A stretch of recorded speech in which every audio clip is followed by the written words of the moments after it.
స్తోత్రం. మీ అందరికి నా హృదయపూర్వకంగా వందనాలు చెల్లించుకున్నాండి. హల్లెలూయా.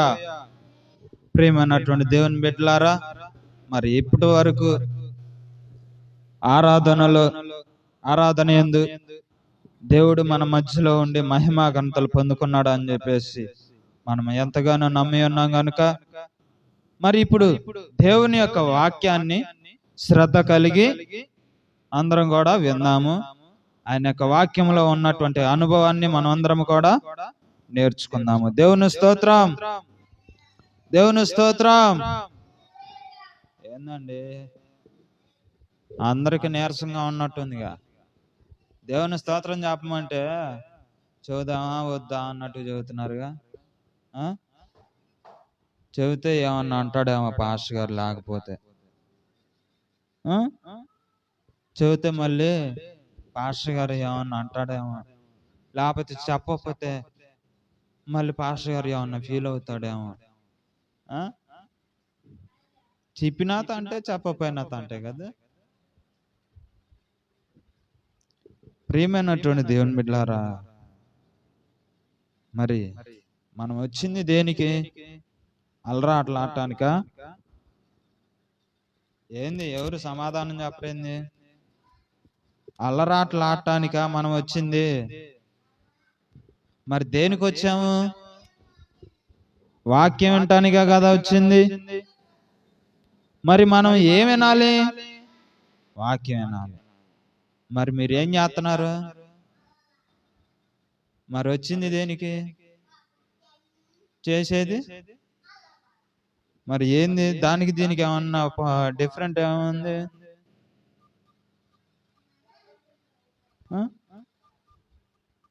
శ్రద్ధ కలిగి దేవుని వాక్యం ఎందామని చెప్పేసి ఎవరికి కూడా ఇంట్రెస్ట్ లేకపోయింది.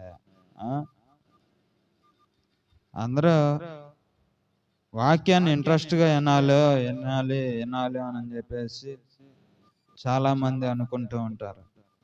కానీ వాక్యము మనకు బాగానే దొరుకుతుంది. దేవుని వాక్యము మనకి కరువు లేదు, ఇటు పక్క వాటికి మనకు కరువు లేదు. కానీ వాక్యము కరువైనటువంటి ప్రదేశాలు ఉన్నాయి.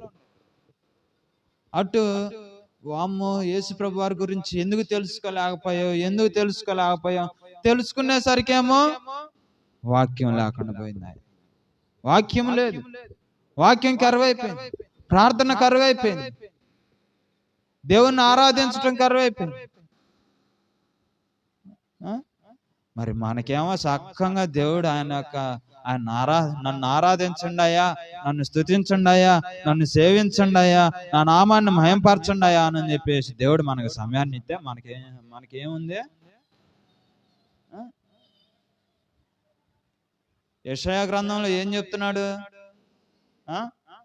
నేను పిల్లలను పెంచి పెద్దవారినిగా చేశాను కానీ వాళ్ళు నా మీద తిరుగుబాటు చేస్తున్నారు. ఆ పని చేస్తున్నాం. మనం ఏం చేస్తున్నాం? తిరుగుబాటు చేస్తున్నాం. తిరుగుబాటు అంటే ఏందయ్యా నువ్వు చెప్పేది ఏందయ్యా? మాకు తెలుసు వాక్యం. ఓ దేవుడా నువ్వు చెప్పేది ఏందయ్యా? మాకు తెలుసు వాక్యం, ఈ బైబిల్ మొత్తం మాకు తెలుసు అని చెప్పేసి ఇవన్నీ కూడా వ్యతిరేకతలు అన్నమాట, తిరుగుబాట్లు. కానీ దేవుడు ఏమంటున్నాడు? అయ్యా నా మీద తిరుగుబాటు చేయమాకండి, నేను చెప్పిన మాట ప్రకారంగా నడుచుకుంటే మీరు మీ కుటుంబములు ఆశీర్వదింపబడతాయి, దీవింపబడతాయి. నేను నా మేలులతో మిమ్మల్ని ఆశీర్వదించి దీవించి నా మేలులో మీకు ఇస్తాను.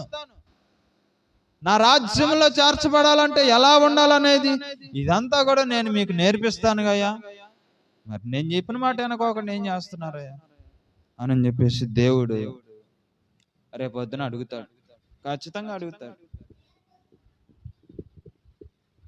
అడిగితే ఏం చేస్తారు? పాట పాడమంటే అని అంటున్నట్టే మెలకుండా సైలెంట్గా ఉండి చప్పట్లు కొడదామా వద్దా, చప్పట్లు కొడదామా వద్దా, ఆ? పాడమంటే పాడదాము వద్దా, పాడదాము వద్దా? ఆ? సరే సరే. ఆ? కాబట్టి ప్రియమైనటువంటి దేవుని బిడ్డలారా, దేవుని వాక్యము, దేవుని ప్రార్థన, దేవుని పాటలు అన్నా కానీ మనలో ఏమి రావాలి? ఉజ్జీవం రావాలి, ఇంట్రెస్ట్ రావాలి, ఇంట్రెస్ట్ కలగాలి. ఇంట్రెస్ట్ కలగాలంటే మన యొక్క మైండ్ సెట్ అక్కడ ఉండాలి. మన ఇంటికాడ మనం చేసే పనుల మీద, మనం ఆడుకునే ఆటల మీద, ఆ ఈ చర్చి ఎప్పటికీ అయిపోద్దా ఏందా, అయిపోయిన కాడ నుంచి పోయి ఏం పని చేయాలంటావు, ఏందంటావు, ఏం పనికి పోవాలంటావు, ఎటు నుంచి ఒక రూపాయి వచ్చింది అంటావు అని చెప్పేసి ఆదివారం కూడా ఎట్లా లెక్కలేస్తే ఇంకా వాక్యమే ఎక్కిద్ది మైండ్లోకి. ఇంకేం ఎక్కిద్ది? వాక్యం ఎక్కదు. కాబట్టి అందుకనే దేవుడు అంటున్నాడు, సంగములతో ఆత్మ చెప్పుచున్న మాట చెవి గలవాడు వినుగాక. ఇప్పుడు మనం వింటున్నావా లేదా? వింటున్నారా? హృదయపూర్వకంగా. మనసేమో ఇంటికాడ, బాడీ ఎక్కడ ఉండి వింటున్నావా అని అంటే అది చాలదు. అది పాస్టర్ గారు, నేను నా హృదయపూర్వకంగా దేవుని వాక్యాన్ని వినాలనుకుంటున్నాను అన్నోళ్ళు చేతులు ఎత్తండి. వాక్యం మీద ఇంట్రెస్ట్ కలిగి వినాలనుకుంటున్నాను అన్నోళ్ళు చేతులు ఎత్తండి. ఓరే నాయన, అంటే ఎవరికి ఇంట్రెస్ట్ లేదు.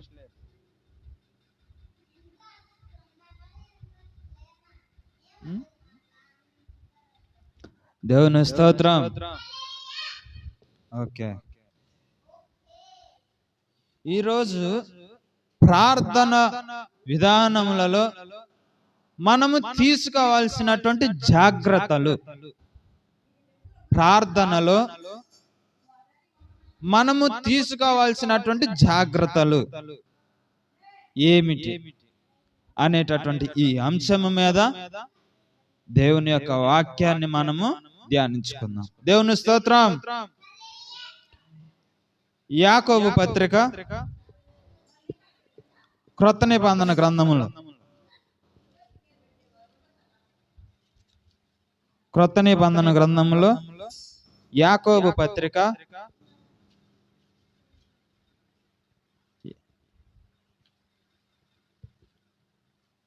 Page number 211. క్రొత్త నిబంధన గ్రంథం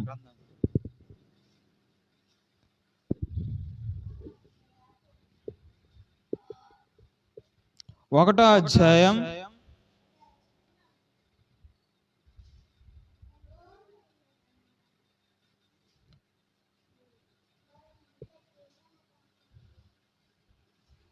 22వ వచనం నుంచి మనం అందరం కూడా చదువుకుందాము.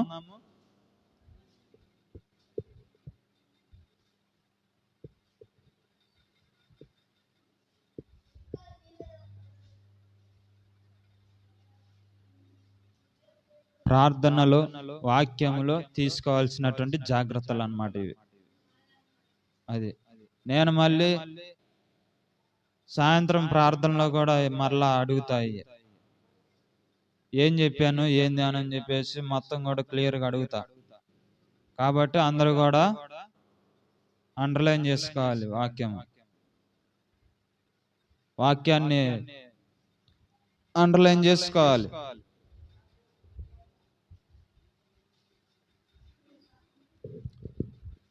తీసారా? పేజీ నెంబర్ 211 అని చెప్పాక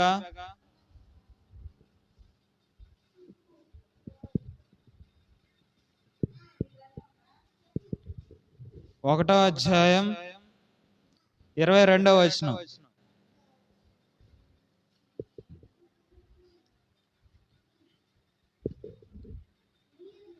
మీరు వినువారు మాత్రమై ఉండి మిమ్మును మోసపుచ్చుకొనకుండా వాక్య ప్రకారము ప్రవర్తించువారునై యుండుడి. 23వ వచనం, ఎవడైనను వాక్యమును వినువాడయుండి దాని ప్రకారము ప్రవర్తింపని వాడైతే వాడు అద్దములో తన సహజ ముఖమును చూచుకొని మనుషుని పోలి ఉన్నాడు. దేవుని స్తోత్రం.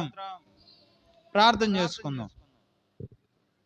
ప్రార్థన చేసుకొని తదుపరి వాక్యంలోనికి మనం అందరము కూడా సాగిపోదాము. మహాపరిశుద్ధుడా, ప్రేమ కలిగినటువంటి దేవా, నీ ఘనమైనటువంటి పాదములకు మా హృదయపూర్వకంగా వందనాలు చెల్లించుకున్నాం తండ్రి. అయ్యా, ఒకసారి మీరు జ్ఞాపకం చేసుకోండి, సహాయం చేయండి ప్రభా. అయ్యా, నీ దయను బట్టి, నీ కృపను బట్టి నాయనా, అయ్యా నీ యొక్క మంచి మార్గంలో నడిపించాలి, నీ వాక్యానుసారంగా నడిపించాలని చెప్పేసి నాయన ఈరోజు నా తండ్రి నీ యొక్క అంశముతో మమ్మలను బలపరచుటకు నీ వాక్యమును మాకు వినిపిస్తున్నటువంటి విధానాన్ని బట్టి నీకే స్తుతులు నా తండ్రి. కనుక నా తండ్రి, మరి వాక్యము మరి చదివినటువంటి వాక్యాన్ని వివరించడానికి నాలో మీరుండి, నా నోటికి మీరు బోర్లాగా ఉండి, నా యందు మీరుండి ఈ వాక్యాన్ని వివరించడం సహాయం చేయండి. నీ వాక్యాన్ని మేము జాగ్రత్తగా మా హృదయాల్లో భద్రపరచుకోండి. నీ యందు భయభక్తులు కలిగి జీవించి నీ చిత్త ప్రకారముగా నడుచుకోండి. నీ రాజ్యములో నీ బిడ్డలముగా మేమందరము కూడా చేర్చబడుటకు సహాయం చేయండి. మా ప్రభు అయినటువంటి యేసుక్రీస్తు అతి పరిశుద్ధమైన నామంలో బ్రతిమలాడి అడిగి వేడుకుంటున్నాం మా ప్రియ పరమ తండ్రి. ఆమేన్. దేవుని స్తోత్రం. హల్లెలూయా. నిద్రపోయే వాళ్ళు చేతులు ఎత్తండి. నిద్రపోయే వాళ్ళు, అమ్మ నాయన, నిద్రపోయే వాళ్ళు బాగానే ఉన్నారు. దేవుని స్తోత్రం. నిద్రపోయే వాళ్ళు బాగానే ఉండాలి, కానీ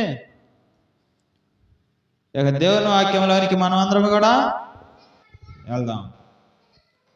యాకోబు 1వ అధ్యాయం 22, 23 వచనాలు.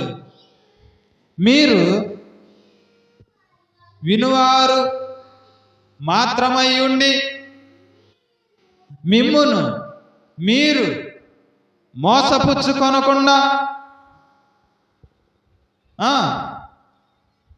వాక్య ప్రకారం ప్రవర్తించువారనై ఉండుడి. ఎవడైనను వాక్యమును వినువాడై ఉండి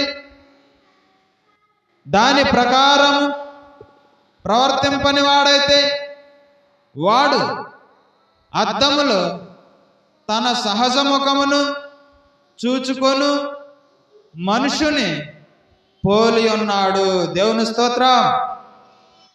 ప్రియమైనటువంటి దేవుని ప్రజలారా, ఇక్కడ దేవుని యొక్క వాక్యంలో ఏమని చదివిస్తూ ఉన్నాడంటే, మీరు వినువారు మాత్రమై ఉండి మిమ్మల్ని మీరు మోసపరచుకోమాకండి, వాక్యము ప్రకారంగా ప్రవర్తించేవారినై ఉండండి. అంటే మీరు వాక్యాన్ని వింటున్నారు, మొదటి జాగ్రత్త, దేవుడు చెప్తున్నటువంటి జాగ్రత్త, మొదటి జాగ్రత్త ఏమిటది అని అంటే, వాక్యాన్ని వినువారుగా ఉన్నారు, కానీ మేము వింటున్నాము అని చెప్పేసి మిమ్మల్ని మీరు మోసపుచ్చుకోమాకండి అని అంటూ ఉన్నాడు. ఎందుకని మోసపుచ్చుకోవద్దు అంటున్నాడు? వాక్యాన్ని మనం ఆదివారం మరి వారంలో 2-3 సార్లు వింటూ ఉన్నాముగా. డైలీ సర్వీస్ అయితే పొద్దున్నే మరి టీవీలో దేవుని వాక్యాన్ని వింటున్నాము, సెల్ ఫోన్లో కూడా దేవుని వాక్యాన్ని వింటున్నాము. కానీ దేవుడు ఎందుకని మాట చెప్తూ ఉన్నాడంటే, మీరు వాక్యాన్ని వింటున్నట్టే ఉన్నారు, కానీ మిమ్మల్ని మీరు మోసపుచ్చుకుంటున్నారు. ఎందుకని? వాక్యము ప్రకారంగా ప్రవర్తించి నడుచుకోవట్లేదు అని అన్నాడు. దేవుని స్తోత్రం. వాక్యము ప్రకారంగా నడుచుకోవట్లేదంట.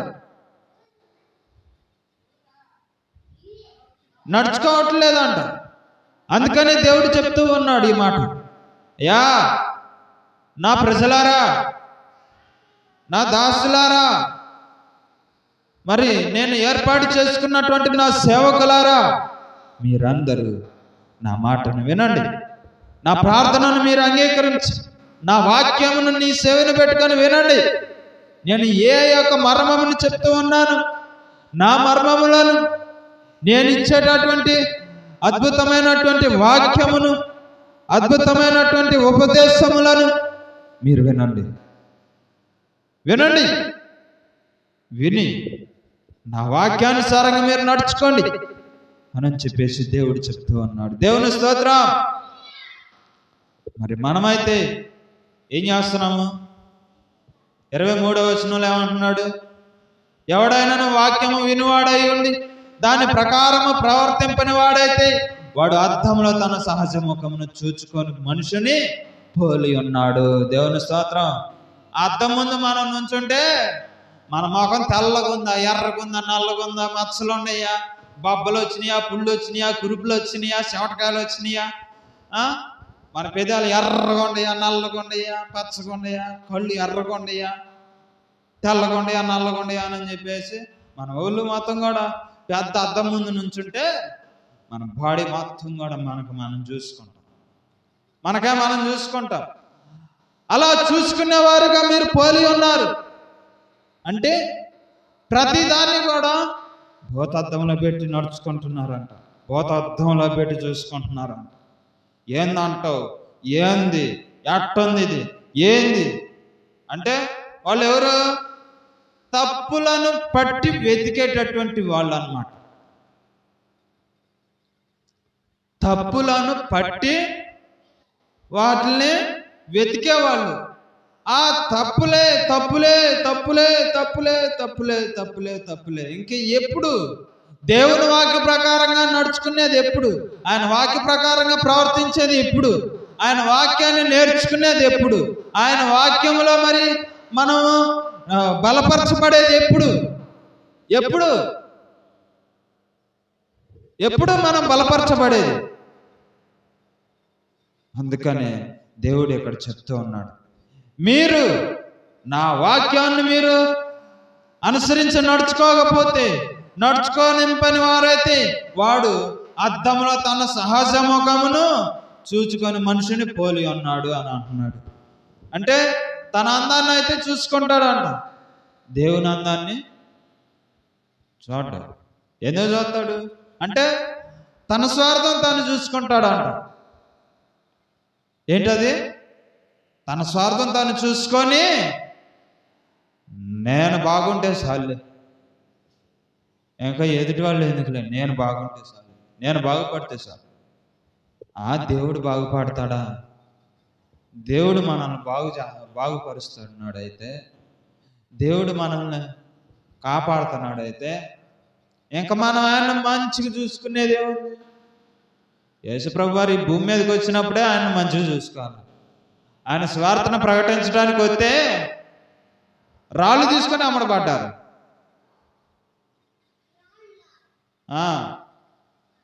వాక్యాన్ని ప్రకటించాలని చెప్పేసి ఒక ఊర్లోకి వెళ్తే ఆ ఊర్లో వాక్యాన్ని ప్రకటిస్తుంటే నువ్వు ఎక్కడ వాక్యాన్ని ప్రకటించొద్దు అని చెప్పేసి రాళ్ళు తీసుకొని ఊరి చివరి దాకా తరివేశారు యేసుప్రభు వారిని, ఆయన శిష్యుని. ఎందుకని? సత్యమైనటువంటి వాక్యం మన చెవున పడినా కానీ దానికి మనం విలువ ఇవ్వకపోతే, దాన్ని అపార్థం చేసుకుంటే, దానిలో ఉన్నటువంటి తప్పులు పొరపాట్లు ఇవన్నీ కూడా బయటికి తీస్తే ఏమైంది?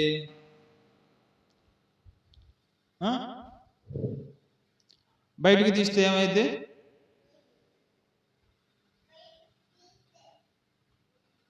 ఏమైంది చెప్పండి, మెలకుండా చూస్తున్నారు. నీలో ఉన్న తప్పులు పొరపాట్లు అన్నీ కూడా బయటికి తీస్తే, అమ్మో నాలో ఉన్న తప్పులు పొరపాట్లు మొత్తం కూడా బయటకు వస్తున్నాయి, నేను ఎందుకు ప్రార్థన చేసేది, నేనేదో ఆయన నాకు బాగాను చాటు చేయబెట్టి ప్రార్థన చేస్తాడేమో అని చెప్పేసి నేను వస్తే నా తప్పులు పొరపాట్లన్నీ గడ్డపలుగు తీసుకొని గడ్డపలుగు తీసుకొని చిన్నగా తవ్వుతున్నాడా?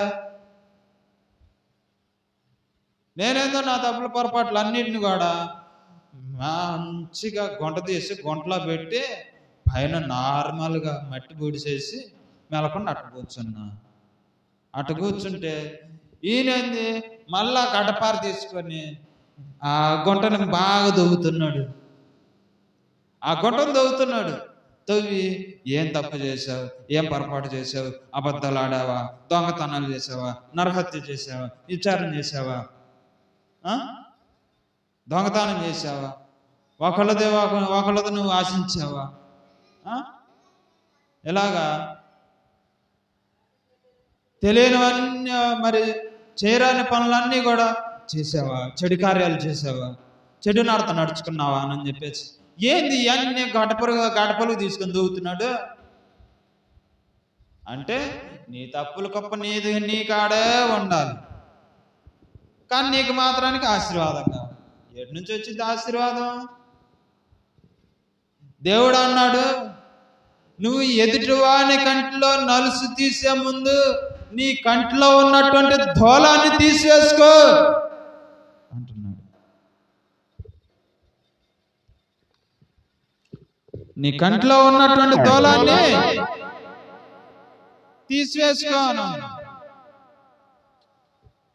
ఎందుకు చెప్పాడు?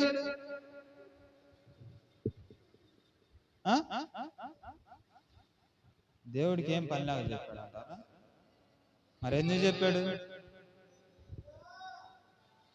మన కన్ను తేటగా కనపడాలంటే మన కంట్లో మట్టి, దుమ్ము, పురుగులు, పేడ, గుడ్డు మొత్తం కన్ను రెప్పలో ఉంటే కన్ను బాగా నీటికి కనపడిద్ది. అసలు మామూలు కనపడుద్ది, తేట కనపడిద్ది. ఏడు నుంచి చూస్తే కోసూరులో ఉండి చూస్తే అందుకూరు అంత లెక్క కనపడిద్ది.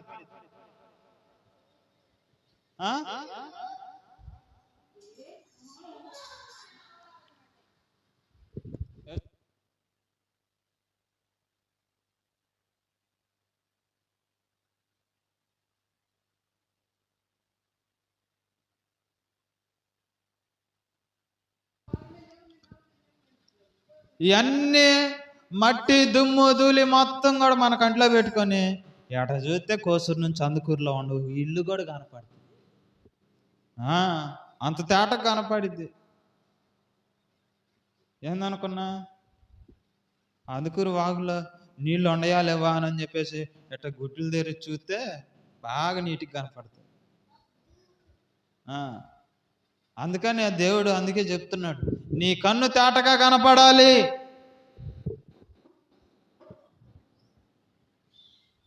నీ కన్ను తేటగా కనపడాలంటే ఏం చేస్తే కనపడిద్ది? నీ కంటిలో ఉన్నటువంటి దుమ్ము, ధూళి మొత్తాన్ని కూడా, దోలాన్ని మొత్తం కూడా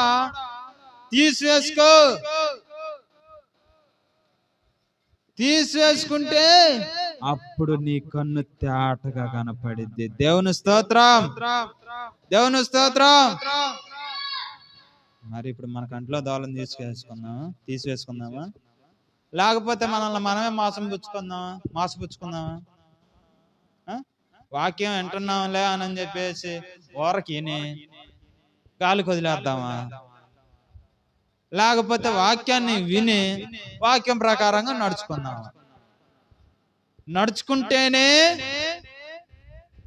ఆయన రాజ్యంలో స్థానం అంట, లేకపోతే లేదంట. మరేం కావాలి? వాక్యం కావాలి. నరకం కావాలా? ఓకే, దేవుని స్తోత్రం. బాగానే అంటున్నారు వాక్యం, సూపర్ అంటున్నారు వాక్యం. పరమానంద శిష్యులు ఆడున్నారయ్యా అని అంటే ఇక్కడే ఉన్నారు, ఆడలేదు. సామ్యూయేలు రాసిన మొదటి పత్రిక పాత నిబంధన గ్రంథము 1వ సామ్యూయేలు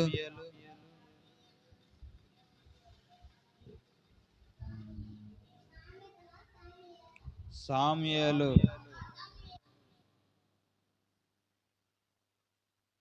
సామ్యూయేలు 12వ అధ్యాయం పేజీ నంబర్ 232 పాత నిబంధన గ్రంథములో 232.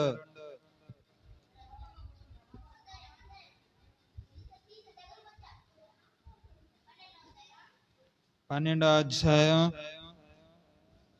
23వ వచనం. చదవగలిగిన వాళ్ళు చదివి సాయం చేసినట్టయితే మరి దేవుని వాక్యాన్ని మనం అందరం కూడా శ్రద్ధగా విందాము.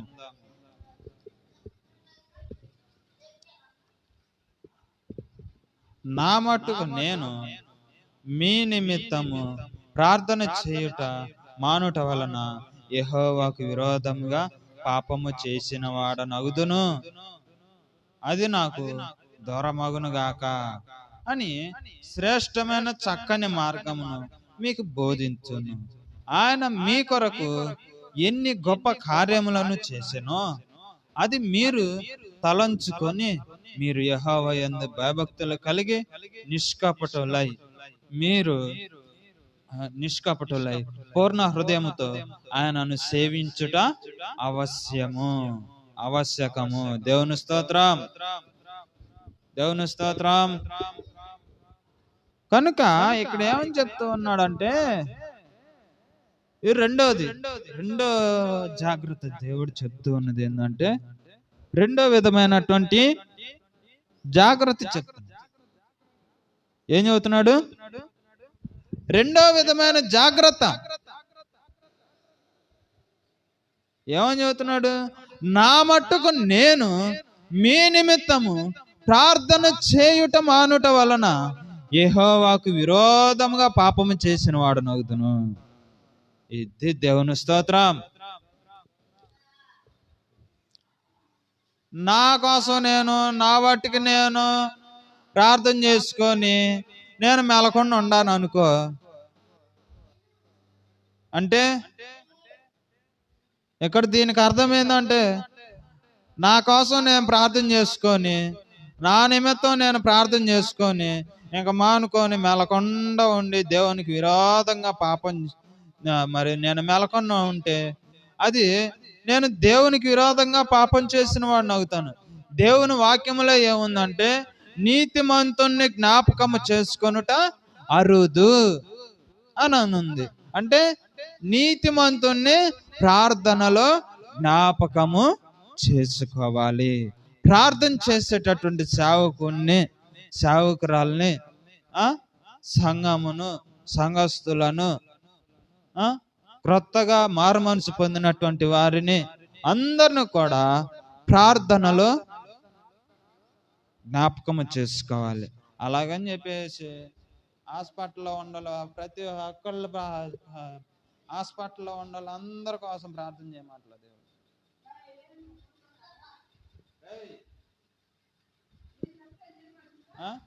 హాస్పిటల్లో ఉన్న వాళ్ళందరి కోసం ప్రార్థన చేయమంటలేదు దేవుడు. ఎవరి కోసం చేయమంటున్నాడు?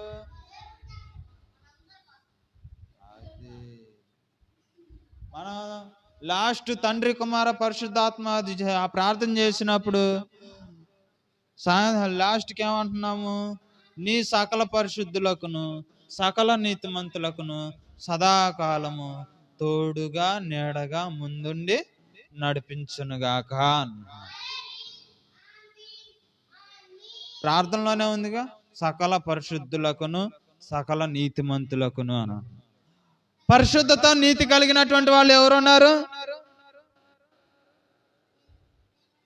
నువ్వన్నా బూతులు మాట్లాడుతున్నావు, మరి నేనున్నా అంటే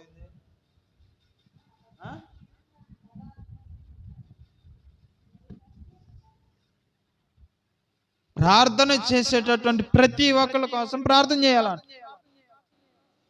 ప్రతి ఒక్కరి కోసం ప్రార్థన చేయాలి. హాస్పిటల్లో ఉన్న వాళ్ళ కోసం ఎందుకు ప్రార్థన చేయొద్దు అంటున్నాను?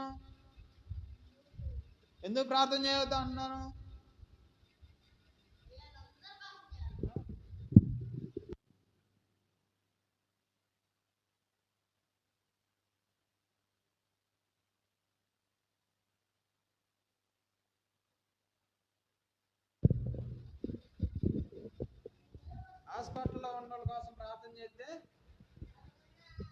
రోగాలు వాళ్ళకున్న దెయ్యాలు మొత్తం వచ్చి మనల్ని తగులుకొని మన కుటుంబంలో సమాధానం ఉండదు, సమాధానం ఉండదు, తల్లిదండ్రులకి సమాధానం ఉండదు, భార్యాభర్తలకు సమాధానం ఉండదు, పిల్లలకి తల్లికి సమాధానం ఉండదు, కుటుంబంలో ఉన్నటువంటి ఎవరికి కూడా సమాధానం ఉండదు.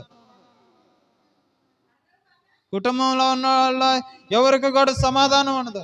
కారణం ఏంది? దేని గురించి ప్రార్థన చేసాము?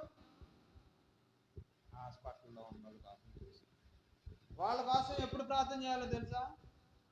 వాళ్ళు ప్రార్థన చేసేవాళ్ళు అయితే,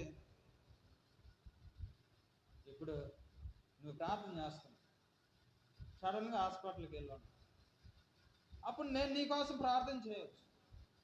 ఎందుకు? ప్రార్థన చేసేవాడు కాబట్టి. ప్రార్థన చేయకోకుండా అన్యులుగా ఉండి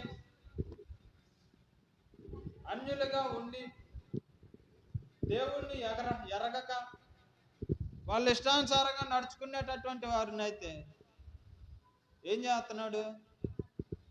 ప్రార్థన చేస్తే మారతారా? వాళ్ళు ఎప్పుడు మారేది? వాక్యము వినపడుతుంది, వాక్యము వారం వారం మందిరంలో వినపడుతుంది. ఆ వినపడ్డప్పుడు ఎవరైతే వాక్యాన్ని శ్రద్ధ కలిగి విని, ఆ దేవుడు ఫలానా కార్యము చేశాడు, నాకు అదే కార్యం కావాలి. ఏం కావాలి? నాకు అదే కార్యం జరగాలంటే నేనేం చేయాలి? ప్రార్థన చేయాలి, పట్టుదల కలిగి ప్రార్థన చేయాలి. ప్రార్థన చేస్తేనే నా కార్యం జరిగింది, లేకపోతే జరగదు. ఇప్పుడు అమ్మనైనా కానీ అన్నం పెట్టమ్మా అంటేనే పెట్టింది, లేకపోతే ఇంకా కడుపు నిండుగానే ఉందనుకుంటలే, ఇంకా ఎందుకులే అన్నం, ఇంకా నా కొడుకు అడగలేదుగా, నా కూతురు ఇంకా అడగలేదుగా, సరేలే అడిగినప్పుడు పెడదాంలే. ముందు 1-2 సార్లు అడిగిద్ది, అప్పుడు మనకి పొట్ట బిర్రుగునే ఉండిద్ది, కడుపు నిండుగానే ఉండిద్ది. కానీ నాకు ఇప్పుడు ఆకలి కావట్లేదులేమా, ఉండు అని అంట. సరేలే, నీకు ఆకలి అయినప్పుడే తినలేయ్యా అని, నీకు ఆకలి అయినప్పుడే తినలేయ్యా, తినమ్మా అని అంట. సరేనని చెప్పి మనం ఏం చేస్తాం? ఆకలైనా కానీ అమ్మ ఎప్పుడు అడిగిద్ది అంటావు, అమ్మ అన్నం తింటావా అని చెప్పేసి ఎప్పుడు అడిగిద్ది అంటావు అని ఎదురు చూస్తా ఉంటా. కానీ మనకు ఆకలి అయితే అమ్మా అన్నం పెట్టామా అని చెప్పేసి అడగం, అమ్మే తెలుసుకొని పెట్టాలన్నమాట. అంటే నీ పట్లోకి దూరి నీ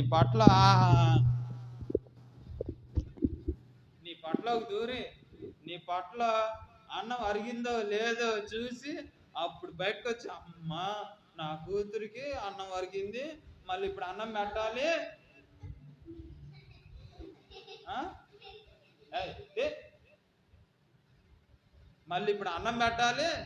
అని చెప్పి మెలకొండ ప్లేట్ నిండా అన్నం తీసుకొచ్చి, అమ్మా నీ పొట్టలో అన్నం అరిగిందమ్మా, తినమ్మా,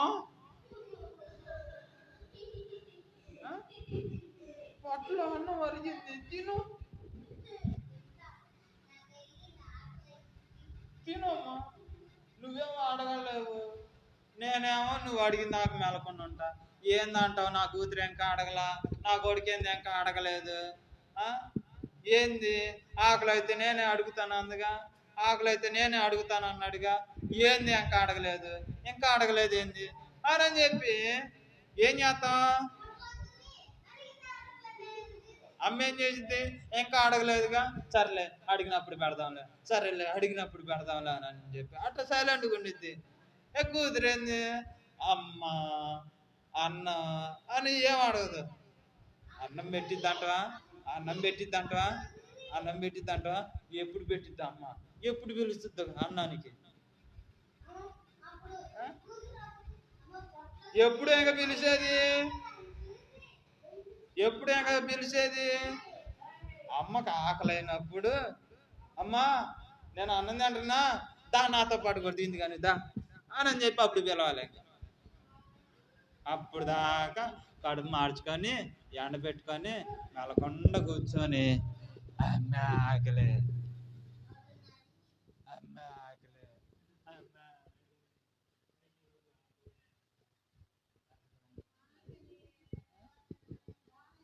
దేవుని స్తోత్రం. కాబట్టి మనము అడగనిది అమ్మాయినా అన్నం పెట్టడం. కానీ దేవుడు ఏం చేస్తున్నాడు? అడగక ముందే అక్కరలెరిగి అవసరాలు తీర్చిన ఆత్మీయుడా, ఎందరు ఉన్నా బంధువు నీవి, బంధాలని పెంచిన భాగ్యవంతుడా, అవసరాలు తీర్చిన ఆత్మీయుడా, బంధాలను పెంచిన భాగ్యవంతుడా, అడగక ముందే అక్కరలెరిగి అవసరాలు తీర్చిన ఆత్మీయుడా. అడగక ముందే అక్కరలెరిగి దేవుడు మన యొక్క అవసరాలను తీరుస్తూ ఉన్నాడు. కానీ ఇంకో మాట దేవుని వాక్యంలో ఏం చెప్తున్నాడు? అడుగుడి మీకు ఇవ్వబడును, వెదకుడి మీకు దొరకును, తట్టుడి తలుపు తీయబడును. అడుగు ప్రతి వాడికి నా యొద్ద దొరికింది, తట్టు ప్రతి వాడికి తలుపు తీయబడింది, వెదకు ప్రతి వాడికి నా యొద్ద ఆశీర్వాదం దొరికింది అని చెప్పేసి దేవుడు చెప్తున్నాడు. ఇంకోసాట అడగక ముందే నీ యొక్క అక్కర్లన్నీ కూడా నాకు తెలుసు, రేపటి సంగతిని గురించి నువ్వు చింతించమాకు, నీకు ఏమి కావాలో నీకు ఏది అవసరమో నాకు తెలుసు, నేను సమయానికి నేను ఇస్తాను. మా అయితే ఒక 10 నిమిషాలు, అరగంట, 1 గంట లేట్ అయింది అంతే. ఇచ్చేది దేవుడు నేను ఇస్తాను అని చెప్పేసి దేవుడు అన్నాడు అనుకో, ఖచ్చితంగా ఇచ్చేది అర్థం. కానీ ఒకసారి లేట్ అయింది. ఎందుకు లేట్ అయింది? మనలో తప్పుల పొరపాట్లు ఉంటే ఆ తప్పుల పొరపాట్లు అన్నీ కూడా మనం సరి చేసుకున్న దాకా మెలకొండ దేవుడు ఆ యొక్క ఆశీర్వాదాన్ని అట్ట ఆపుతాడు. ఆపి మనలను సరిచేసి అప్పుడు ఇస్తాడు ఆశీర్వాదం. దేవుని స్తోత్రం, దేవుని స్తోత్రం. మూడోది ఏప్రిల్కి రాసిన పత్రిక 13వ అధ్యాయం 16వ వచనం. ఈ వారం ఓన్లీ 3 జాగ్రత్తలు మాత్రమే మనం తెలుసుకుందాం, ఎందుకంటే సమయం లేదు కనుక 3 జాగ్రత్తలు మాత్రమే మనము తెలుసుకుందాము. మొదటి జాగ్రత్త, వాక్యమును విని దాన్ని వ్యర్థముగా వదిలిపెట్టకూడదు. వదిలిపెడితే నిన్ను నువ్వు మోసపుచ్చుకున్నట్టే అని అంటున్నాడు. రెండోది, ప్రార్థన యందు జాగ్రత్త కలిగి ఉండాలి. ప్రార్థన యందు జాగ్రత్త కలిగి ఉండాలి. మూడోది ఏప్రిల్కి రాసిన పత్రిక 13వ అధ్యాయం 16వ వచనం. 13వ అధ్యాయం 16వ వచనం, పేజీ నంబర్ 209.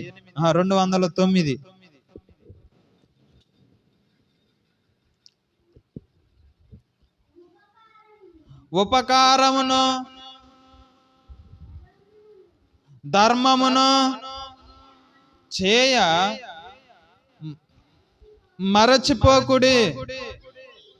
అట్టి యాగములు దేవునికి ఇష్టమైనవి. మీ పైని నాయకులు ఉన్నవారు లెక్క ఒప్ప చెప్పవలసిన వారి వలె మీ ఆత్మలను కాయుచున్నారు. వారు దుఃఖములో ఆ పని చేసిన ఎడల మీకు నిష్ప్రయోజనము గనుక దుఃఖములో కాక ఆనందముతో చేయునట్లు వారి మాట విని వారికి లోబడి ఉండుడి. దేవుని స్తోత్రం. అది మూడవది ఏంటంటే ప్రార్థన యందు ప్రార్థన ద్వారా ఉపకారము ధర్మశాస్త్రమును మర్చిపోకుండా దేవునికి ఇష్టమైనటువంటి పనులను చేసి సేవకుడు చెప్పినటువంటి మాట విని సేవకుడు చెప్పినటువంటి మాట ప్రకారముగా నడుచుకొని సేవకునికి లోబడి ఉండాలి అని చెప్పి దేవుని వాక్యములో మనకి స్పష్టంగా తెలియపరుస్తూ ఉన్నాడు. దేవుని స్తోత్రం.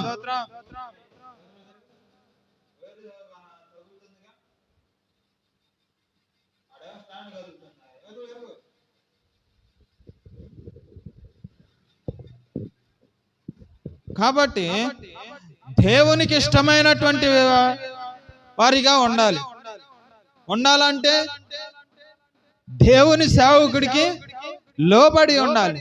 ఆ సేవకుడు ఏమైనా అన్న తన్ననే, అరవనే, కొట్టనే, తిట్టనే కానీ మనం దానికి ఫీల్ అవ్వకూడదు. ఎందుకు? ఆ సేవకుడు మామూలు మనిషి, శరీరకంగా మామూలు మనిషి, ఆత్మ రకముగా పరలోక రాజ్యానికి చేర్చేటటువంటి వ్యక్తి దేవుని స్తోత్రం. కనుక మనము దేవునికి లోబడటం మర్చిపోకూడదు. దేవునికి లోబడుకోకుండా ఉంటే మన జీవితాల్లో ఆశీర్వాదాలు కలగు, ఆశీర్వాదాలు రావు, మేలులు రావు, దీవెనలు రావు. ఎందుకు రావట్లేదయ్యా? అయ్యో యేసయ్యా, ఎందుకు ఆశీర్వాదం రావట్లేదయ్యా? ఎందుకు దీవెనలు రావట్లేదయ్యా? ఎందుకు నాయన నా కుటుంబం సమాధానంగా ఉండట్లేదు? ఎందుకయ్యా? యేసయ్యా చెప్పయ్యా అని అంటే దేవుడు అంటాడు, ఓ నా కుమారుడా, ఓ నా దాసుడా, నువ్వు నాకు లోబడలేదయ్యా, నా సేవకునికి నువ్వు లోబడలేదయ్యా, నా సేవకుడు చెప్పిన మాట ప్రకారంగా నువ్వు వినలేదయ్యా, నేను ఇంకెందుకు ఇస్తాను నీకు ఆశీర్వాదం అని అంటాడా? నా సేవకునికి లోబడలేదయ్యా, నా సేవకునికి వ్యతిరేకించావు. ఇశ్రాయేలీయులు మోషే మీద తిరుగుబాటు చేసి,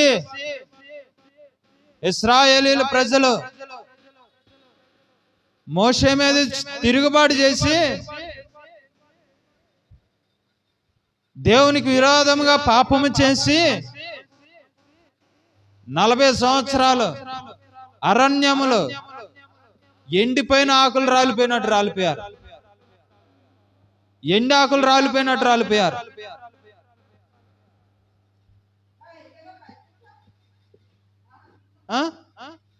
ఎండిపోయిన ఆకులు రాలినట్టు రాలేరు.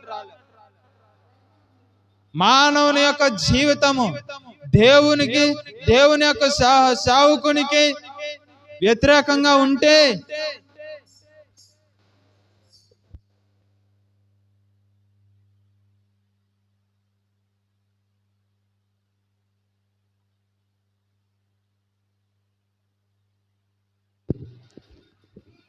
దేవుని యొక్క సేవకునికి దేవునికి వ్యతిరేకంగా ఉండి దేవునికి లోబడుకోకుండా, దేవుని మాటకి విధేయత కలిగి ఉండకోకుండా, దేవుని చిత్త ప్రకారంగా నడుచుకోకుండా ఉంటే, అయ్యా నా కుటుంబంలో ఆశీర్వాదం కావాలయ్యో, అయ్యా కావాలయ్యా, ఆశీర్వాదం కావాలయ్యా, ఆశీర్వాదం కావాలయ్యో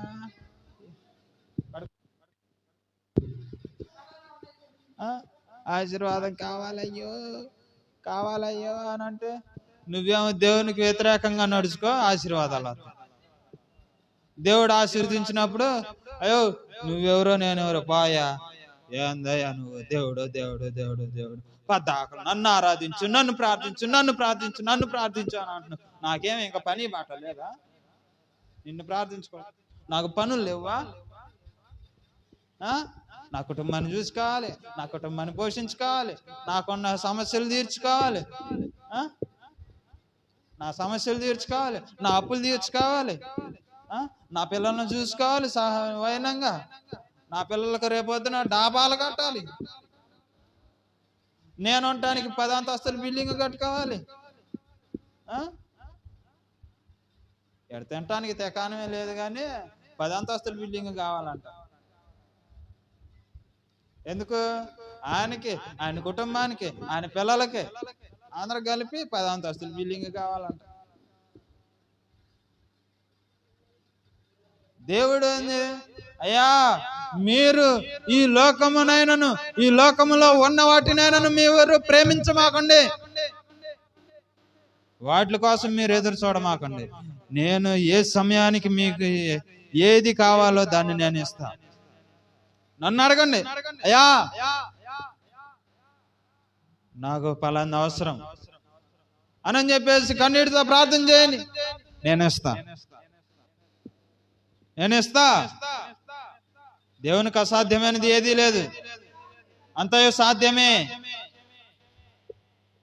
నేను ఇస్తా. ఏడిదే? సొలొమోను అడిగాడు, అయ్యా నాకు జ్ఞానాన్ని అయ్యా, నాకు ధైర్యాన్ని అయ్యా అని అంటే జ్ఞానాన్ని ఇచ్చాడు, ధైర్యాన్ని ఇచ్చాడు, ఐశ్వర్యాన్ని ఇచ్చాడు, ధనాన్ని ఇచ్చాడు, 1000 మంది భార్యలను ఇచ్చాడు,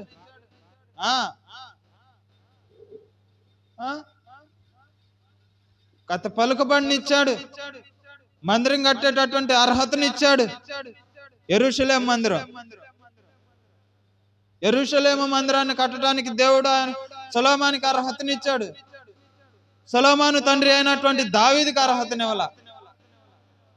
దావీదు వాటికి పర్ఫెక్ట్ సేవా పరిచర్య చేశాడులే గాని, రాజ్య పరిపాలన బాగానే చేశాడు కానీ, దేవునికి విరోధమైనటువంటి పని చేయటం వలన, రక్తము చిందించటం వలన నీ చేతులు మొత్తం కూడా రక్తంతో తడిచి ఉన్నవి.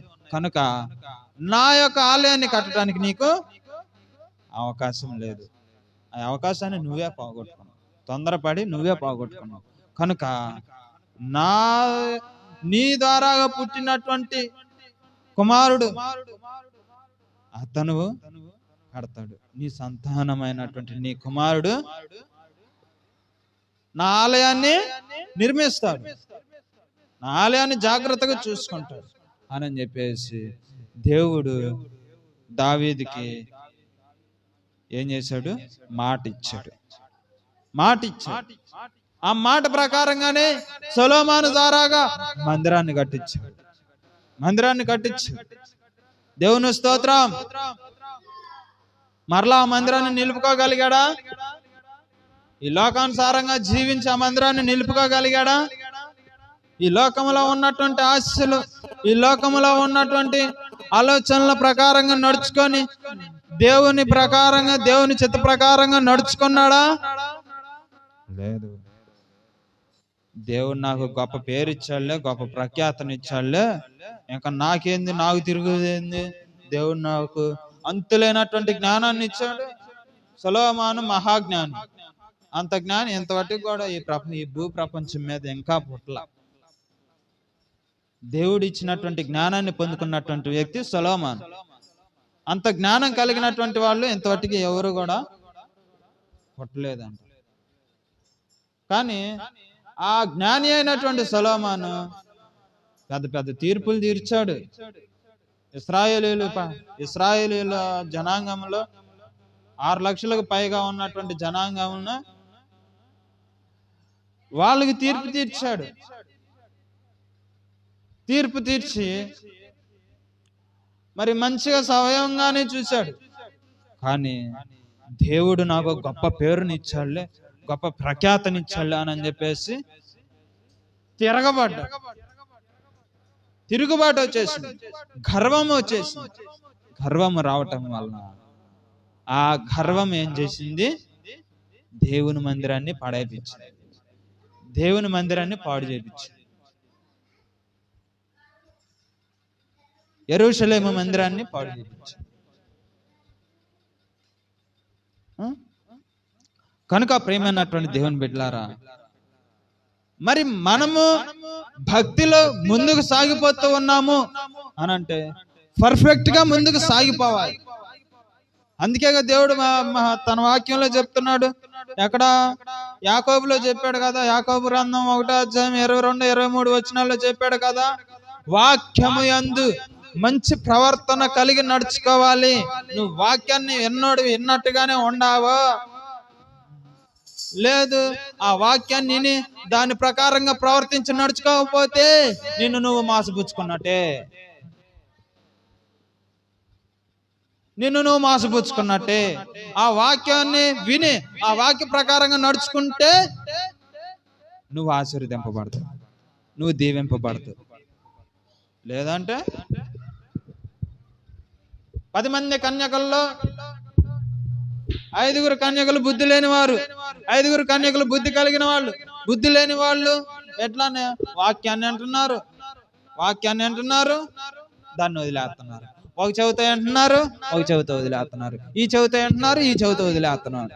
కానీ బుద్ధి కలిగిన కన్యకలు ఉన్నారు కదా, వాళ్ళు వాక్యాన్ని, ప్రార్థనని, ఆరాధనని, దేవునితో మాట్లాడేటటువంటి ఆ యొక్క అనుభవాన్ని నేర్చుకొని దాన్ని తన యొక్క హృదయంలో, వాళ్ళ యొక్క హృదయంలో ప్రింట్ చేసుకున్నారు, దాచిపెట్టుకున్నారు. అందుకనే అక్కడేంటి, తమ యొక్క దివిటీలలో నూనెను కొంత తీసుకొని పోయారు. బుద్ధి లేని వాళ్ళు తీసుకొని పోయారా నూనె? బుద్ధి లేని వాళ్ళు తీసుకుపోయారా నూనె? యాడికి తీసుకుపోయారు? బుద్ధి లేని వాళ్ళ కాడ నూనె లేదా? బుద్ధి లేని వాళ్ళ కాడ నూనె లేదు. ఆ ఉన్న నూనెతో సరిపెట్టుకుందాంలేనని చెప్పేసి, ఆ కాతి నూనెతోనే సరిపెట్టుకుందామని చెప్పి ఆ ఉన్న నూనె దివిటీల్లో పోసుకొని మెలకొని వెలిగించుకొని పోయారు. వాళ్ళతో పాటు తీసుకొని పోవాలి ఎగస్ట్రా.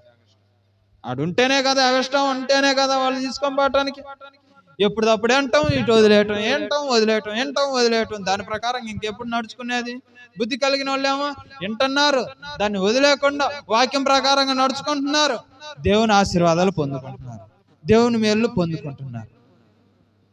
అందుకని వాళ్ళ యొక్క హృదయం అనేటటువంటి ఆ యొక్క దీపములో, ఆ దివిటీలలో ఏముంది?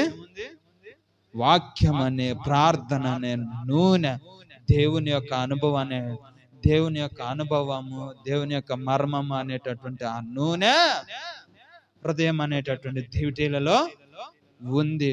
కనుక వాళ్ళ యొక్క ఆత్మ ఎప్పుడు కూడా మండుచు ప్రకాశిస్తుంది, వెలిగింపబడుతుంది, మండుచుంది.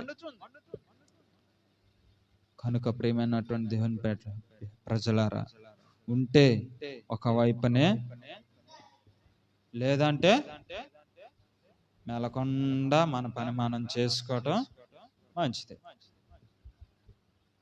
ఉంటే ప్రార్థన కళ్ళన్నా ఉండాలి, దేవుని మార్గంలోనన్నా ఉండాలి, లేదంటే విశాల మార్గంలోనైనా ఉండాలి. విశాల మార్గంలో ఉంటేనేమో నరకం తప్పదు, దేవుని మార్గంలో ఉంటేనేమో పరలోక రాజ్యం తప్పదు. పరలోక రాజ్యం పొందుకోవాలంటే కష్టపడాలి, నరకానికి పోవాలంటే కష్టపడే పని లేదు. కష్టపడాలంటే కుటుంబాన్ని చక్కగా చూసుకోవటం, కుటుంబం కోసం కష్టపడటం కాదు, దేవుని కోసం కష్టపడాలి, దేవుని రాజ్యం కోసం కష్టపడాలి. కష్టపడితే అప్పుడు దానికి రిజల్ట్ అప్పుడు ఎప్పుడేస్తాడు? తీర్పు దినంలో మనం పడినటువంటి కష్టానికి అప్పుడేస్తాడు ప్రతిఫలం, రిజల్ట్.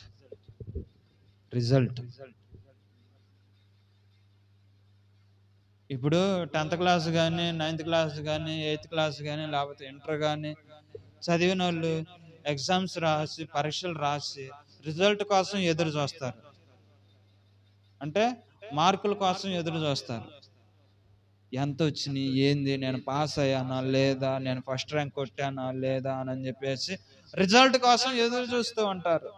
అలాగనే మనము దేవుని కోసం కష్టపడి, దేవుని పనిలో మన యొక్క ప్రాణాన్ని ధారపోసి దాని రిజల్ట్ కోసం ఎదురు చూడాలి. అప్పుడు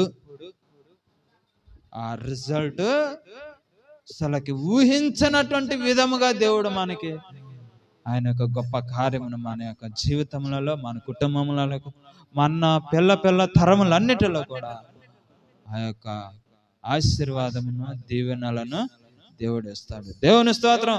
పాపం చేసినా గానీ 7 తరాల వాటికి ఆ పాపం మనల్ని వదిలిపెడతాడు. తాత బొచ్చి తరతరాలు అంటారు కదా, తాత పాపం చాలా మంది అంటూ ఉంటారు, ఈ అలవాటు ఏడు నుంచి వచ్చిందిరా, మీ తాతే కదా,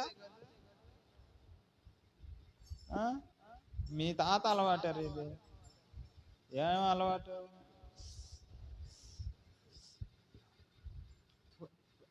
అని అంట. మాట్లాడే తీరు, నడిచే తీరు, నీ బాడీలో ఉన్నటువంటి స్టామినా మొత్తం కూడా మీ తాతలాగానే డిటో దిగిపోయేవారు నువ్వు అని చెప్పాను.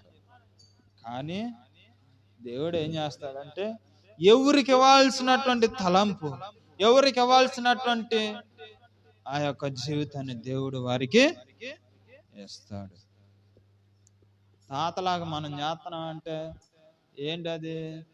తాత పాపం చేశాడు, తాత పాపం చేశాడు, దేవునికి వ్యతిరేకంగా నడిచాడు. అది ఆడిపోద్ది, ఆ శాపం ఆడిపోద్ది. చచ్చిపోయినాక ఆ శాపం ఆడిపోద్ది, కుటుంబం మీదే ఏలుబడి చేసిద్ది, కుటుంబం మీదనే ఏలుబడి చేసిద్ది. అంటే కుటుంబం మీదనే ఏలిద్ది. ఒక రాజుగా, ఇంటి యజమానుడిగా ఏలుద్ది ఆ పాపం. కానీ బ్రతుకున్నప్పుడే దాన్ని సరిచేసుకుంటే ఆ పాపం అనేది మన కుటుంబం మీద కదా, మన ఇంటి దగ్గరకు కూడా రాదు, మన ఇంటి దగ్గరకు కూడా రాదు. దేవుని స్తోత్రం. కనుక దీపం ఉండగానే ఇల్లుని ఏం చేయాలి? దీపం ఉండగానే ఇల్లుని చక్క పెట్టుకోవాలి. ఏంటది? ఇప్పుడు కరెంట్ ఉంది, కరెంటు పోయింది అనుకో, చీకట్లో ఏమన్నా కనపడిద్దా? పాము వచ్చేది తెలియదు, లేకపోతే ఏమన్నా చెట్లు పొట్లు ఏడుండయి అనేది లేదు, అన్నం తపాలు ఏడుంది అనేది తెలియదు కరెంటు పోతే. అందుకని మన తల్లిదండ్రులు ఏమంటారు, కరెంటు వచ్చినాక అన్నం తింది కానీ ఉండయ్యా, ఇప్పుడు నాకేం కాని రావట్లే ఈ చీకట్లో. కనుక అలాగనే మన జీవితములో దేవుడు మనలో పెట్టినటువంటి దీపము, ఆత్మ అనేటటువంటి దీపము, ప్రాణము అనే ఈ దీపము మనలో నుండి తీసివేయబడే లోపే మనం మొత్తం సరి చేసుకోవాలి. మన ఇల్లుని మొత్తం సరి చేసుకొని ఊడ్చి ఆ ఇంట్లో ఉన్నటువంటి దుమ్ము ధూళి బూజు మొత్తం కూడా నీట్గా మొత్తం శుభ్రం చేసుకొని ఆ ఇంటిని ఫుల్గా నీట్గా డెకరేషన్ చేయాలి. డెకరేషన్ చేసి ఆ ఇంట్లో యేసుప్రభు వారికి సమయాన్ని ఇవ్వాలి. యేసుప్రభు వారికి ఆ ఇంటి మీద అధికారాన్ని ఇవ్వాలి. అపవాదికి అధికారాన్ని ఇస్తే మళ్ళీ బూజు పట్టిద్ది ఆ ఇల్లు.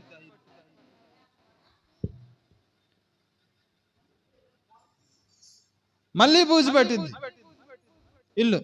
అపవాదికి గనక స్థానం ఇస్తే అపవాదిని అల్లగొట్టి శుభ్రంగా నీటికి ఇల్లు ఉడుచుకొని మళ్ళీ దెయ్యానికి మనం ఆర్డర్ ఇచ్చి, ఆ దెయ్యమా నువ్వు వచ్చి నా ఇంట్లో కూర్చో అని అన్నావు అనుకో, మెలకుండా వచ్చి కూర్చునిద్ది, కాలు మీద కాలు వేసుకొని నీట్గా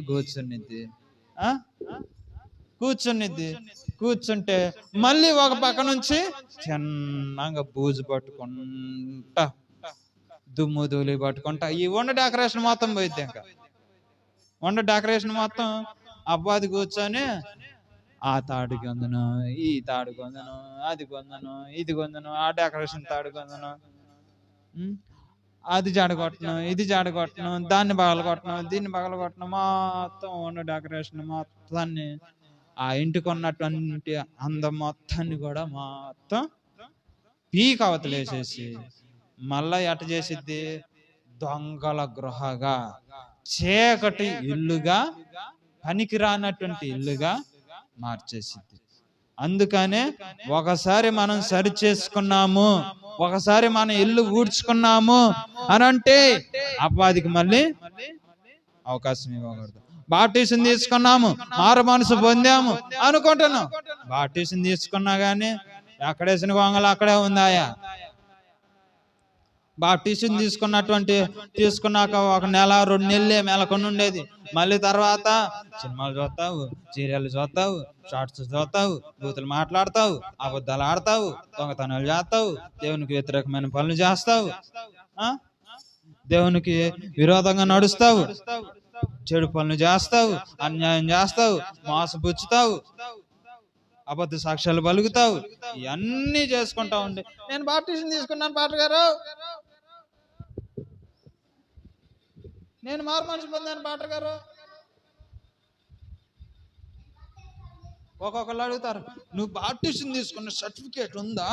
సర్టిఫికేట్ ఉంటే ఏముంది? ఫలానా తేదీన నేను బాప్టిజం తీసుకున్నా అని ఉదాహరణకే. బాప్టిజం తీసుకున్నాక యేసు ప్రభు వారు బాప్టిజం తీసుకున్నాక ఏం చేశాడు? యోహాను దగ్గర యేసు ప్రభు వారు యోర్దాను నదిలో బాప్టిజం తీసుకున్న తర్వాత పరిశుద్ధాత్మ యేసు ప్రభు వారి మీద వాలింది, పావురము వలె వాలింది. వాలినప్పుడు ఈయన నా ప్రియ కుమారుడు, ఈయన యందు నేను ఆనందిస్తున్నాను అని చెప్పేసి పరలోకం నుంచి గొప్ప శబ్దం వినపడిన తర్వాత దాన్ని యేసు ప్రభు వారు జాగ్రత్తగా కాపాడుకొని, అపవాది అప్పుడే వచ్చింది. ఎందుకు వచ్చింది? ఈయన బాప్టిజం తీసుకున్నాడు, ఈయన జనాలందరిని పరలోక రాజ్యాన్ని తీసుకుపోతాడంట, పాపం నుంచి విడిపిస్తాడంట, దోషాల నుంచి విడిపిస్తాడంట, ప్రజల కోసం రక్తాన్ని కారుస్తాడంట. ఎట్టగారుతాడు సోద్ద. నేనుండగా నేను వెళ్ళి అటు పనులు పెడతా, ఇటు పనులు పెడతా, అటు చేస్తా, ఇటు చేస్తా అని చెప్పి అపవాది ఏం చేస్తుంది? యేసు ప్రభు వారు 40 రోజులు ఉపవాస ప్రార్థన చేస్తుంటే ఆ ఉపవాసం చేసేటటువంటి స్థలం కాడికి, ఆ ప్రార్థన చేసేటటువంటి స్థలం కాడికి పోయి యేసు ప్రభు వారిని ఒకసాట దేశపోయింది. యాడి దేశపోయింది అంటే రాళ్ళు కొండలో ఉన్నటువంటి స్థలానికి దేశపోయి, అయ్యో నువ్వు ఇప్పుడు దాకా ఉపవాసం ఉన్నావు, ఆ ఉపవాసం ఉండి ఉండి ఉండి ఉండి ఎందుకు నువ్వు అడ్డం పడతావు? ఈ రాళ్ళను రొట్టెలుగా చేసుకొని తినయ్యా. యేసు ప్రభువారు అన్నాడు, మానవుడు ఈ రాళ్ల వలన, ఈ రొట్టెల వలన జీవించును, కానీ ఏది రాళ్ల వలన కాక రొట్టెల వలన, ఆహారం వలన జీవించును, కానీ మనుష్య కుమారుడు దేవుని యొక్క మాట వలన జీవించును అని చెప్పేసి అపవాదిని అప్పుడు గద్దించేశాడు. దేవుని స్తోత్రం. రెండోది, యాడ దేశపోయాడు? ఒక కొండ మీద దేశపోయాడు. పెద్ద కొండ మీద దేశపోయి, అయ్యో ఇదిగో ఎక్కడి నుంచి, అదిగో ఈ కొండ ఉంది కదా, ఎక్కడి నుంచి ఒక్క దూకు, ఏడు నుంచి దూకు, పరలోక రాజ్యం నుంచి దేవదూతలు వచ్చి నువ్వు ఏడు నుంచి దూకే లోపే వచ్చి ఇటు నిన్నే పాదాలు కింద పడుకోకుండా ఇటు పట్టుకుంటాయని అని చెప్పేసి ఎగతాళిగా మాట్లాడు అపవాది. ఎగతాళిగా మాట్లాడేసరికి యేసు ప్రభు వారికి కోపం వచ్చింది. ఎందుకని అపవాది అక్కడ ఆ మాట అన్నాడు అంటే, యేసు ప్రభు వారు లేకోకుండా ఉంటే, యేసు ప్రభు వారు గనక రక్తం కార్చుకోకుండా ఉంటే నా పాపాన్ని నేను ఈ లోకం మొత్తం కూడా విస్తరింపజేస్తాను. నా ద్వారాగా అందరు పాపం చేస్తున్నారు, అసలుకి ప్రతి ఒక్కరిని పాపం చేపిస్తాను, చిన్న పిల్లలతో సహా అందరితో పాపం చేపిస్తాను అని చెప్పేసి అపవాది టార్గెట్ పెట్టుకొని ఉండేసరికి యేసు ప్రభు వారు దిగొచ్చాడు. యేసు ప్రభు వారు కిందకు దిగొచ్చాడు పరలోక రాజ్యం నుంచి. దిగొచ్చేసరికి ఈయన మళ్ళీ పరలోక రాజ్యానికి పంపించాలని, నువ్వు ఎందుకు వచ్చావు ఈ భూమి మీదకి, నువ్వు అసలు వెళ్ళిపో అని మూడోసారి ఏం చేశాడు? పెద్ద శిఖరం మీద తెసిపోయి ఇదిగో ఈ భూ ప్రపంచం మొత్తం నాదే, ఈ ప్రపంచం మొత్తం నాదే, నువ్వు నా కాళ్ళకు మొక్కు,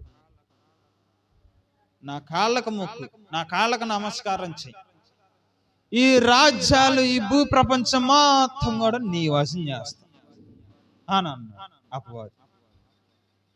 అంటే యేసు ప్రభువారు సృష్టించినటువంటి సృష్టిని అపవాది ఇది మొత్తం నాదే అని ఎందుకు ఆ మాట అన్నాడు అంటే, ఈ సృష్టి మొత్తం కూడా యేసు ప్రభువారు సృష్టించిన తర్వాత అంతా కూడా అపవాది చేతిలోకి వెళ్ళిపోయింది, అపవాది చేతిలోకి వెళ్ళిపోయింది. అందుకని ఈ సృష్టి మొత్తం నాదే అన్నాడు, ఈ భూ ప్రపంచం మొత్తం నాదే, ఈ లోకం మొత్తం నాదే అన్నాడు. లేకపోతే ఆ మాట అంటానికి అధికారం లేదు అపవాదికి. కనుక మరి ఇది మొత్తం నాదే, నా కాళ్ళకు మొక్కు, నేను ఈ రాజ్యం మొత్తాన్ని కూడా నీ చేతికి అప్పచెప్తా, నువ్వు మహారాజుగా ఉంటావు, నువ్వే ఈ రాజ్యం మొత్తాన్ని కూడా ఏలు అన్నాడు. ఏమైంది? మరి కాళ్ళకు నమస్కారం చేయొచ్చుగా. ఈ భూ ప్రపంచం అంతా అంటే మాటలా? ఈ భూమి మొత్తం కూడా నేను నీకు అప్పచెబుతాను, నా కాళ్ళకు మొక్కు అని అన్నాడు కదా, మొక్కొచ్చుగా. ఎందుకని యేసు ప్రభువారు అపవాదిని ఎదిరించాడు అక్కడ, దొంగ సైతానా అని ఎందుకన్నాడు అంటే, మనుష్య కుమారుణ్ణి నీ వశము చేసుకోవటానికి నీకు అధికారం లేదమ్మా తల్లి, అపవాది నీకు అధికారం లేదు, తట్ట బొట్ట చదురుకొని ఎల్లు, ఎక్కడ ఉండవో నీ పని అయ్యి అని చెప్పేసి దేవుడు గద్దించేశాడు. మనుష్య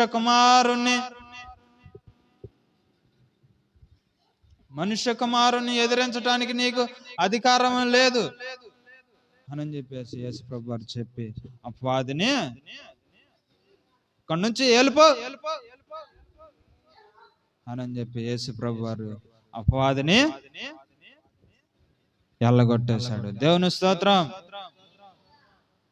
అపవాది మళ్ళీ టార్గెట్ పెట్టుకున్నాడు, ఇప్పుడు కాకపోతే మళ్ళీ ఇంకెప్పటికైనా కానీ దొరకవా అని బాగా టార్గెట్ పెట్టుకున్నాడు.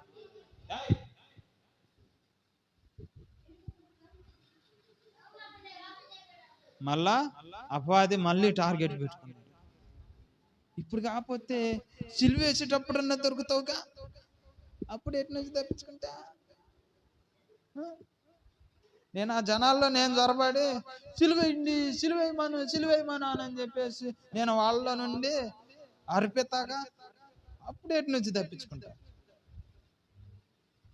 కానీ యేసు ప్రభు వారు చెప్పినటువంటి మాటను అక్కడ నెరవేర్చాడు. దేవుని స్తోత్రం. హల్లెలూయా. ఈ కొత్త వాక్యాన్ని దేవుడు ఆశీర్వదించి దీవించును గాక. ఇంకా 4 రకాలైనటువంటి జాగ్రత్తలు ఉన్నాయి, కానీ వచ్చే వారము దేవుడు అవకాశం ఇస్తే వచ్చే వారము కూడా మిగిలినటువంటి వాక్యములను మనం అందరం కూడా విందాము. శ్రద్ధ కలిగి ఇప్పుడు ఎలాగైతే అన్నారో అలాగనే శ్రద్ధ కలిగి దేవుని వాక్యాన్ని విందాము. దేవుని స్తోత్రం.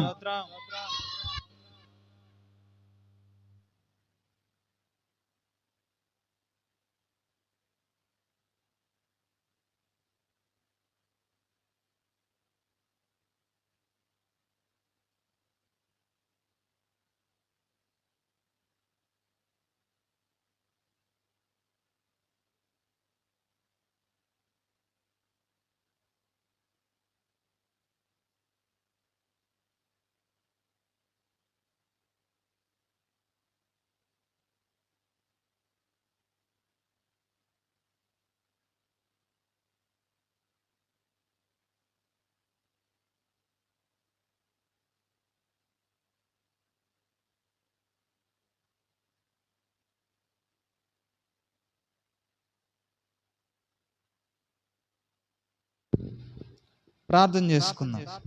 అందరం కళ్ళు మూసుకున్నట్లయితే ప్రార్థన చేసుకుందాము. మహాపరిశుద్ధుడా, ప్రేమ కలిగిన దేవా, అందరూ కలిసి ప్రార్థన చేయాలి. దేవుడు మనకి ఈ రోజున గొప్ప వాక్యమును, గొప్ప అంశమును దేవుడు మనకి ఈ రోజున వినిపించి ఉన్నాడు కనుక మరి మనం అందరము కలిసి మరి ప్రార్థనలో ఏకీభవించుకుందాము. మహాపరిశుద్ధుడా, ప్రేమ కలిగినటువంటి దేవా, నీ ఘనమైనటువంటి పాదములకు మా హృదయపూర్వక వందనాలు చెల్లించుకున్నాం ప్రభువా. అయ్యా, ఇప్పటి వరకు విన్నటువంటి వాక్యాన్ని మా హృదయాల్లో భద్రపరచుకొని నీ యందు భయభక్తులు కలిగి జీవించి నీ చిత్త ప్రకారముగా నడుచుకొని నీ రాజ్యములో నీ బిడ్డలముగా మేమందరం కూడా చేర్చబట్టుగా సహాయించి వాక్యమును ఓల్ని చదువుకొనుట, దాన్ని వినటం మాత్రమే కాదు, ఆ వాక్యం ప్రకారంగా ప్రవర్తించి నడుచుకుంటేనే మిమ్మల్ని మీరు మోసపుచ్చుకున్నట్టు కాదు అని అంటూ ఉన్నారు. అయ్యా కనుక నా తండ్రి, అయ్యా నీ వాక్యానుసారంగా నడుచుకుంటూ సహాయించి మా ప్రవర్తనను మార్చండి అయ్యా, మా యొక్క అలవాట్లను మార్చండి, మా పొజిషన్ మార్చండి, మా మాట తీరు మార్చండి అయ్యా. ఓ ప్రభువా, మా నాలుక తీరు మార్చండి, మా చూపు మార్చండి అయ్యా, మా నడవడిక మార్చండి అయ్యా. మేము చేసేటటువంటి పనులలో కూడా అయ్యా, ఆ యొక్క పనులలో కూడా ప్రవర్తించేటటువంటి ప్రవర్తనను మార్చండి. నీతి నిజాయితీ కలిగి అయ్యా, సత్యము కలిగి యథార్థత కలిగి ఉండుటకు సహాయించండి. అబద్ధములు అనేవి మాట్లాడుకోకుండా అయ్యా, నీ చిత్త ప్రకారంగా నడుచుకుంటూ సహాయించండి. బూతులు మాట్లాడుకోకుండా నాయనా అయ్యా, నీ చిత్త ప్రకారంగా నడుచుకుంటూ సహాయించండి ప్రభు. అయ్యా, బుద్ధిహీనుల వల్లే కాక బుద్ధి కలిగినటువంటి కన్యకల వల్లే అయ్యా, నీ యొక్క వాక్యాన్ని ఎప్పటికప్పుడు సేవ్ చేసుకొని నీ యొక్క వాక్యాన్ని ఎప్పటికప్పుడు మా హృదయం అనేటటువంటి ఈ యొక్క ఫలక మీద, మా హృదయం అనేటటువంటి డ్యూటీలో నీ వాక్యం అనేటటువంటి, నీ ప్రార్థన అనేటటువంటి, నీ యొక్క అనుభవం అనేటటువంటి ఈ యొక్క నూనెతో నింపుకొని ఎప్పుడు కూడా మా డ్యూటీని వెలిగించుకొనుటగా సహాయించమని ప్రార్థిస్తున్నాను అయ్యా ప్రభువా. నీ యొక్క అమూల్యమైనటువంటి వాక్యమును, నీ యొక్క అద్భుతమైనటువంటి వాక్యమును మాకు వినిపించినటువంటి దేవా, నీకే స్తోత్రం నా తండ్రి. నీ యొక్క వాక్యానుసారంగా నడుచుకొని నీ రాజ్యములు, నీ బిడ్డలముగా మేమందరం కూడా నడుచుకుంటూ సహాయించండి. ఈ మైక ద్వారా విన్నటువంటి నీ ప్రజలందరూ కూడా మార్చబడటకు సహాయించి మారమని చెప్పండి అయ్యా. నీ రక్షణను ఎవరైతే మేము రక్షణ పొందుకున్నాము అని చెప్పేసి ఎవరైతే మరి వాళ్ళు ఊహించుకుంటూ ఉన్నారో, మీరు చెప్పగలిగే వాళ్ళకై వాళ్ళు ఊహించుకుంటూ ఉన్నారు, మీరు ఒకసారి జ్ఞాపకం చేసి వారిని దర్శించి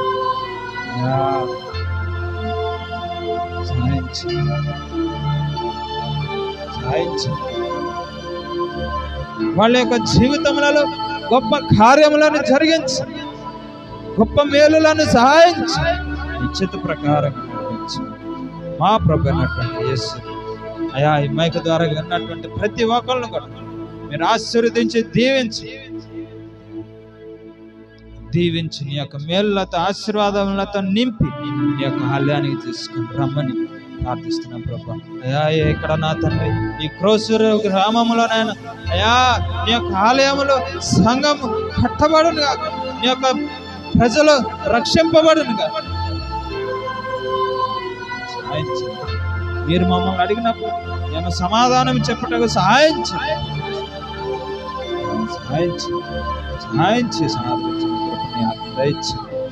ఇప్పటి వరకు చేసినటువంటి ఈ యొక్క చిన్న ప్రార్థన నీ పరమ సన్నిధి చేర్చుకుని మా ప్రార్థన ప్రతిఫలాన్ని దయచి మా ప్రభు అయినటువంటి యేసుక్రీస్తు పరిశుద్ధమైన నామములో ప్రతిమలాడు అడిగి వేడుకుంటున్నాం మా ప్రియ పరమ తండ్రి, ఆమేన్. అందరం కలిసి పరలోక ప్రార్థన చేసుకుందాం. పరలోకమందున్న మా తండ్రి, నీ నామం పరిశుద్ధపరచబడును గాక, నీ రాజ్యం వచ్చును గాక, నీ చిత్తం పరలోకమందు నెరవేరినట్లుగా భూమి అందును నెరవేర్చబడును గాక. నేడు అనుదినం ఆహారం మాకు దినదినము దయచేయము తండ్రి. మా ఎడల అపరాధాలు క్షమించని ప్రకారం మా అపరాధములను క్షమించండి. ఎందుకనగా రాజ్యం, బలము, శక్తి, మహిమ, ఘనత, ప్రభావము యుగయుగములు తరతరములు నీవై ఉన్నావు తండ్రి. ఆమేన్. యేసు రక్తమే, సిలువ రక్తమే వాది క్రియ అనంత నాశనమైపోను గాక. ప్రభేసు రక్తం సంపూర్ణ విజయం, స్వస్థం, సంపూర్ణమైనటువంటి ఆరోగ్యం అనుగ్రహింపబడును గాక. ఆమేన్. తండ్రి, కుమార, పరిశుద్ధాత్మ ఇక్కడ కూడి ఉన్నటువంటి మాకందరకును, ఈ సకల పరిశుద్ధులకును, ఈ మైక్ ద్వారా ఉన్నటువంటి ప్రతి ఒక్కళ్ళ కుటుంబములను, మా ఆత్మీయ తల్లిదండ్రులకు, మమ్మల్ని నడిపించే నాయకులకు, ఈ సంఘమునకును, దేశ సహవాసంలో ఉన్నటువంటి సేవకులు, సేవకురాలకు, సంఘమునకును, సంఘస్థులకు, ఈ మైక్ ద్వారా వింటున్నటువంటి నీ ప్రజలందరికీ సదాకాలం తోడుగా నేడుగా ముందును నడిపించబడును గాక. ఆమేన్, ఆమేన్, ఆమేన్. దేవుని స్తోత్రం. హల్లెలూయా. దేవుడు మరొక అవకాశం ఇస్తే వచ్చే వారము కూడా దేవుని యొక్క వాక్యాన్ని మనమందరము కూడా ఇంకా కొత్త కొత్త అంశములతో దేవుని వాక్యాన్ని మనం అందరము నేర్చుకుందాము. దేవుని స్తోత్రం. హల్లెలూయా. అందరికీ వందనాలు.